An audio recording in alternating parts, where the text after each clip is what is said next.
नमस्कार शेतकरी मित्रांनो, मी Amol Bajal, product development manager, Sonkul agro industries Nashik. आज आपण द्राक्ष पिकावरील भुरी रोगांच्या बद्दल माहिती बघणार आहे। तर द्राक्ष पिकामध्ये प्रामुख्याने बुरशीजन्य आणि जीवाणूजन्य रोगांचा प्रादुर्भाव आपल्याला दिसून येतो। बुरशीजन्य रोगामध्ये अँथ्रॅकनोज आहे, डाउनी मिल्ड्यू आहे। जीवाणूजन्यमध्ये जीवाणूजन्य करपा पण आपल्याला बघायला मिळतो। तर आज आपण या व्हिडिओच्या माध्यमातून द्राक्षावरील भुरी रोगाबद्दल माहिती घेणार आहोत। भुरी रोग याला पावडर मिल्ड्यू असंही म्हटलं जातं। हा रोग येण्यासाठी प्रामुख्याने कोरडं हवामान याला जास्त मानवतं किंवा कोरडं हवामान आणि 10 ते 20 डिग्री सेल्सिअस टेम्परेचर असेल अशा हवामानामध्ये चांगल्या पद्धतीने याचे बीजाणू अंकुरण पावतात आणि रोग जास्तीत जास्त तीव्र होतो। तर या रोगाची आपण लक्षणं बघूयात। जुन्या पानावरती वरच्या भागावर पिवळ्या कलरचे किंवा पिवळे ठिपके आपल्याला सुरुवातीच्या काळामध्ये दिसून येतात आणि या पिवळ्या ठिपक्यावरती पांढरा कलर ते राखाड्या कलरची पावडर आपल्याला दिसून येते। जसं जसं या रोगाची तीव्रता वाढत जाते तर आपल्याला त्याचे काही सिम्पटम्स पानाच्या खालच्या साईडला सुद्धा आपल्याला दिसून येतात। रोगाच्या प्रादुर्भावामुळे वरच्या साईडची पानं वाळलेली दिसतात आणि बुरशी नियंत्रणात आल्यानंतर त्या ठिकाणी आपल्याला ती जागा काळसर झालेली आपल्याला दिसेल।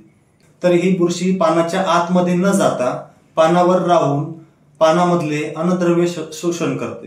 त्याचप्रमाणे ही बुरशी ऑब्लिगेट पॅरासाइट आहे। तर ही बुरशी झाडाला किंवा पानाला न मारता त्यामधलं अन्न शोषण करतं।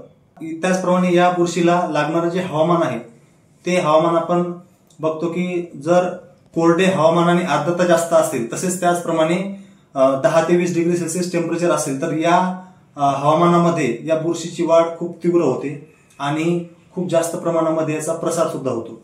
जवळपास ही बुरशी 30 ते 75% आपलं नुकसान करू शकते। तर अशा वेळेला आपल्याला नियंत्रण करणं फार गरजेचं आहे। तर नियंत्रण करण्यासाठी आपल्याला द्राक्ष बागामध्ये आपल्या फांद्यांची जास्त गर्दी होणार नाही याची काळजी घेणं गरजेचं आहे।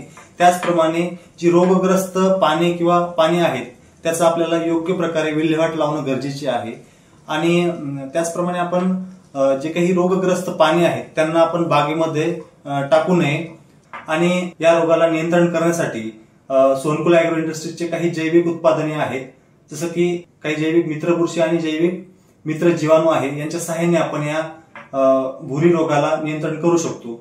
तर त्यासाठी आपल्याला सनबायोडर्मा, सनबायो अँपिलो, सनबायो बॅसिल आणि सनबायो मोनास अशा वेगवेगळ्या प्रकारचे आपण आलटून पालटून याचे स्प्रे आपल्या पिकावरती घेऊ शकतो।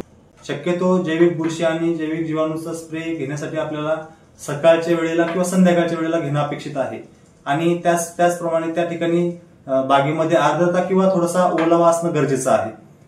तर अशा प्रकारे आपण जर या मित्र जीवाणू आणि मित्र बुरशींचा वापर करून आपण आपल्या द्राक्ष पिकाचं उत्पादन वाढवू शकतो।